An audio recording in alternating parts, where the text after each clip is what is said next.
ফের বৃষ্টি শুরু হওয়ায় সুনামগঞ্জ, মৌলভীবাজার, নেত্রকোনা এবং হবিগঞ্জে নতুন করে বন্যার শঙ্কা তৈরি হয়েছে। ভোর থেকে সিলেট সহ আশেপাশের জেলায় ভারী ও মাঝারি বৃষ্টিপাত শুরু হয়েছে। এরই মধ্যে নদ নদীর পানিও বাড়তে শুরু করেছে। সুনামগঞ্জের পানি উন্নয়ন বোর্ডের পূর্বাভাসে বলা হয়েছে আগামী 3 দিন ভারী বৃষ্টিপাতের সম্ভাবনা রয়েছে। অন্যদিকে হবিগঞ্জের 3 উপজেলার বেশ কিছু হাওর প্লাবিত। নেত্রকোনা, মৌলভীবাজার, ব্রাহ্মণবাড়িয়া ও কিশোরগঞ্জে তলিয়ে আছে ফসল। ডুবে যাওয়া ধান কেটে তোলার চেষ্টা করছেন কেউ কেউ, তবে শ্রমিক সংকটে বেড়েছে দুশ্চিন্তা।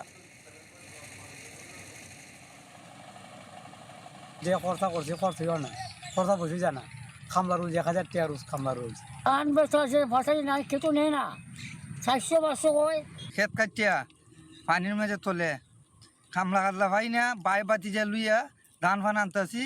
এই অবস্থা 1000 রোজ দিল মানুষ যাইতো না। বৃষ্টি লেগে হাঁটা জানা, এরপরেও কষ্ট মষ্ট হইয়া হাইতে জায়গাত পালাইয়া তুইয়া আইতাছি, এরপরে নৌকায় আনমুখী। দর্শক, হাওর পরিস্থিতির খবর জানাতে সুনামগঞ্জ এবং নেত্রকোনা থেকে যুক্ত হচ্ছেন আমাদের সহকর্মীরা। প্রথমে চলে যাচ্ছি সুনামগঞ্জে, সহকর্মী আর জুয়েল রয়েছেন সেখানটায়। জুয়েল, আবারও বৃষ্টি শুরু হওয়ায় সুনামগঞ্জ সহ বেশ কিছু জেলায় বন্যার শঙ্কা রয়েছে। কেমন দেখছেন সুনামগঞ্জের আবহাওয়া পরিস্থিতি? সুনামগঞ্জের আবহাওয়া পরিস্থিতি যদি বলি, ভোর রাত থেকে কিন্তু বৃষ্টিপাত চলছিল। দুপুরে পরে কিছু বৃষ্টি কমলেও কিন্তু বৃষ্টির একটা শঙ্কা আছে। গেল কয়েকদিনে কিন্তু বৃষ্টিতে এবং হাওর ডোলের যে পানিতে কিন্তু হাওরের বেশিরভাগ ফসল কিন্তু তলিয়েছিল, এবং যার কারণে কিন্তু হাওর অঞ্চলের অর্ধেকেরও বেশি এখনো পানির নিচে আছে। এবং আমি একটু দেখানোর চেষ্টা করি হাওরের যে সংকটটা, সবচেয়ে বড় সংকটটা হচ্ছে এই রৌদ্রোজ্জ্বল আবহাওয়া না থাকার কারণে কিন্তু হাওরের যে অর্ধেক ধান যে কাটা হয়েছিল সেগুলো আসলে এই অঞ্চলের যে হাওরের ধান শুকানোর যে জায়গাগুলো, যে খোলা বলে, সেই খোলাতে কিন্তু পচার উপক্রম হচ্ছে। কারণ আপনি দেখতেই পাচ্ছেন বস্তা ভর্তি আসলে ধানগুলো পড়ে আছে, এবং এই ধানগুলো শুকানো যাচ্ছে না, এবং বৃষ্টি এবং পানিতে বেশিরভাগ ধান নষ্ট হচ্ছে। আমরা দেখেছি হাজার হাজার বস্তা এই ধানগুলো আসলে পচে এবং এই যে চারা বের হয়ে গেছে। এবং কৃষকরা বলছেন যে আসলে তারা অনেক টাকা এবং অনেক শ্রম দিয়ে আসলে পানি থেকে অনেকে ধান তুলে এনেছিলেন, সেই ধানগুলো আসলে এখন আর কাজে লাগছে না, কারণ সবগুলো ধানই কিন্তু নষ্ট হওয়ার মতো পরিস্থিতি তৈরি হচ্ছে। অনেকেই বলেছেন এই ধানগুলো আসলে আর খাওয়ার মতো আর অবস্থা নেই। অনেক ধানে চারা গজিয়েছে এবং এই ধানগুলো পচে দুর্গন্ধ চলেছে, এমনও ধান আছে। যার কারণে পুরো হাওরেই কিন্তু এই সংকটটা তৈরি হয়েছে, এবং যেই ধানগুলো এখনো পানির নিচে আছে সেগুলো কাটতে শ্রমিকের একটা সংকট রয়েছে। এবং আমরা দেখেছি এই যে খোলায় আপনি দেখতে পাচ্ছেন সবগুলো ধানই আসলে ঢেকে রাখা হয়েছে, এবং বেশিরভাগ ধানিতেই চারা গজিয়েছে, এবং এই ধানগুলো আসলে কৃষকের তেমন একটা কাজে আসবে না। এবং এই ধানগুলো কৃষক কাটতে যে পরিমাণ শ্রম এবং অর্থ ব্যয় হয়েছে, সব মিলিয়ে আসলে কৃষক যে ফসল করেছিল সেটির যে ব্যয় হয়েছিল সেটি আসলে উঠে আসা তো কঠিন, বরঞ্চ কোনো লাভই হলো না আসলে এই কৃষকের। তারা বলছেন একের পর এক সংকট, বৃষ্টিপাতে এবং গেল কয়েকদিনের বৃষ্টিতে কিন্তু যে ধানগুলো আসলে হারিয়েছিলেন কৃষকরা সেটি তো গেছে, এবং যেগুলো এনেছিলেন সেগুলো আসলে আর বাঁচানো যাচ্ছে না যদি এই আবহাওয়া অনুকূলে না আসে। এবং যেহেতু পানি উন্নয়নের পূর্বাভাসে আর বৃষ্টিপাতের একটা সম্ভাবনা রয়েছে, আগামী 2-3 দিন ভারী বৃষ্টিপাত হতে পারে, সেই ক্ষেত্রে এই অঞ্চলের কৃষকদের আসলে এই হাওয়ার জন্য পদের মানুষের দুর্ভোগের চিত্রটা আসলে বোঝানো কঠিন। কারণ আমরা দেখেছি এখনো হাওরে মানুষ পানিতে ধান কাটছে, এবং এই ধান আসলে কেটে এনেও তারা কিভাবে লাভবান হবেন সেটিও একটা শঙ্কার জায়গা তৈরি হচ্ছে। কারণ রৌদ্র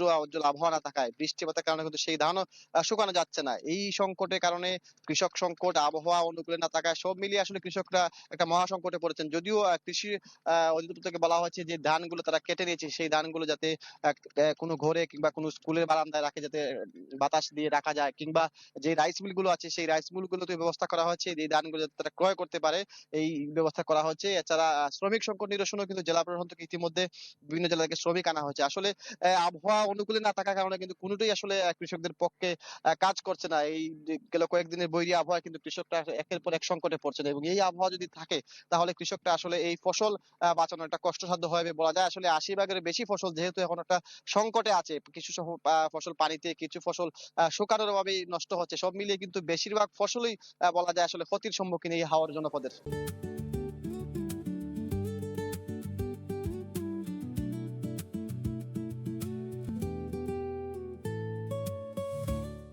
জুয়েল, আপনাকে ধন্যবাদ। সহকর্মী হানিফুল্লাহ আকাশ রয়েছেন নেত্রকোনায়। আকাশ, বৃষ্টি বৃদ্ধি পাওয়াতে ফসল তলিয়ে আছে, আমরা শুনছিলাম যে কৃষি অফিস থেকে আসলে কোনো সহায়তার কথা বলা হয়েছে কিনা এ ব্যাপারে?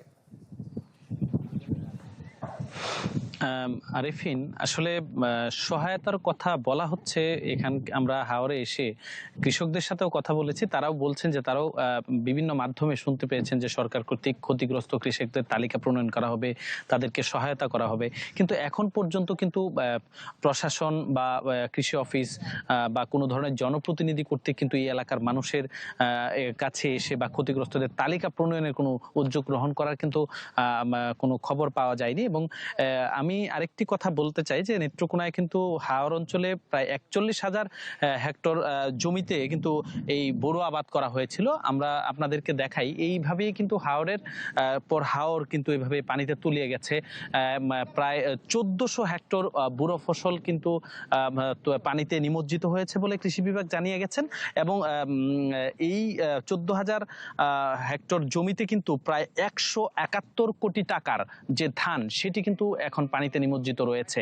তো আসলে একটি বিশাল ক্ষতি কিন্তু এই নেত্রকোনার যে হাওর রয়েছে সেখানে কিন্তু যে বোরো ফসলের মধ্যে হয়েছে, যে কারণে কিন্তু আসলে এখানকার মানুষ বা কৃষক তারা কিন্তু অনেকটাই দিশেহারা। অনেক কৃষকই কিন্তু তাদের শেষ সম্বলটুকু পানিতে ডুবিয়ে কোমর পানি থেকে এনে কিন্তু আনার চেষ্টা করছেন। এবং তারা একটা বলা চলে যে তাদের একটা নানামুখী চ্যালেঞ্জের মুখে পড়তে হয়েছে আগাম বন্যা এবং এই বৃষ্টিপাতের কারণে। সকাল থেকে কিন্তু 10টা পর্যন্ত বৃষ্টিপাত ছিল এবং কিছুটা রৌদ্রোজ্জ্বল আবহাওয়া এখন দেখছেন।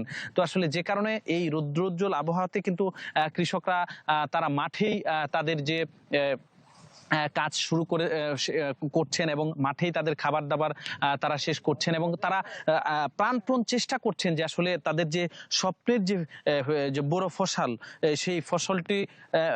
সেই ফসলটি রক্ষা করার জন্য তাদের যে কাজ, তাদের যে নিরলস পরিশ্রম সেটি করছেন। এবং তারা চেষ্টা করছেন যে বছরের যে খাবারের জন্য যতটুকু ধান দরকার সেটিও যদি তারা তুলতে পারেন, তাহলে হয়তো বা তাদের যে দুশ্চিন্তা সেটা হয়তো কিছুটা হয়তো কমবে। কিন্তু আরেকটি বিষয় আরিফিন বলতে চাই যে আসলে নেত্রকোনার হাওরে এখন পর্যন্ত যে সকল ধান কৃষকরা তুলেছে, সেই ভিজা ধান কিন্তু এখন পচে গন্ধ হয়েছে। এবং এই ধানগুলো কিন্তু আসলে তারা বিক্রিও করতে পারছে না। আবার কোনো জায়গায় দেখা যায় যে এই ভেজা ধান ক্রয়ের জন্য কিন্তু 5 থেকে 600 অথবা কোনো জায়গায় 700 টাকা মন কিন্তু বিক্রি করতে হচ্ছে। এটা কৃষকদের জন্য একটা বড় ক্ষতি, কারণ কৃষকরা এক কাঠা জায়গা তারা কাটাতে বা মারাই করতে তাদের এখন খরচ হচ্ছে 2 থেকে 2,500 টাকা। সেক্ষেত্রে আসলে এখানে কৃষকের কিন্তু একটা বড় ধরনের গচ্চা যাচ্ছে। একে তো ফসল হানি, তারপরে শ্রমিক সংকট, এই ধরনের যে বাড়তি খরচের কারণে কৃষকরা কিন্তু এখন অনেকটাই দিশেহারা।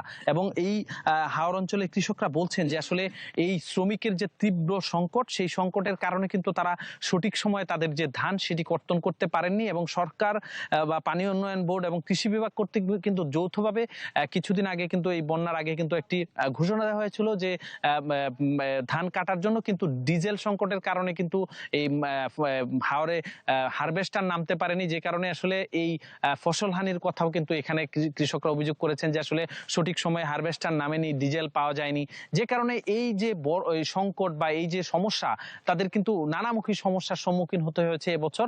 এবং এই ফসল হানির কারণে কিন্তু হাজার হাজার কৃষক পরিবারের মধ্যে এখন একটা অজানা শঙ্কা রয়েছে। আরিফিন। আকাশ, আপনাকে ধন্যবাদ। দর্শক, হাওর পরিস্থিতির খবর জানাতে সুনামগঞ্জ এবং নেত্রকোনা থেকে যুক্ত হয়েছিলেন আমাদের সহকর্মীরা।